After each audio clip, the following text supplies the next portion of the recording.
Next on the factors to consider is actually age.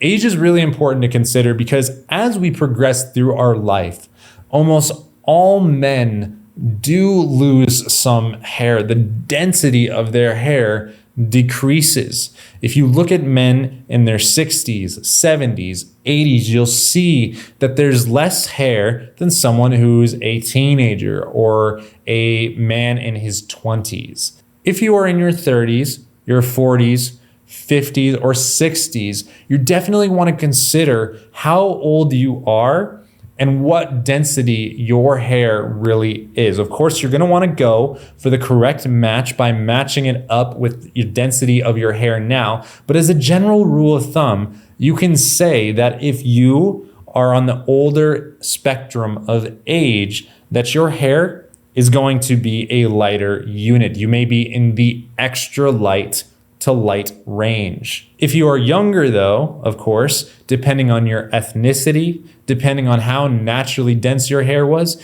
you may be in the light to medium, medium to heavy range. It all depends on what your hair is at its current state.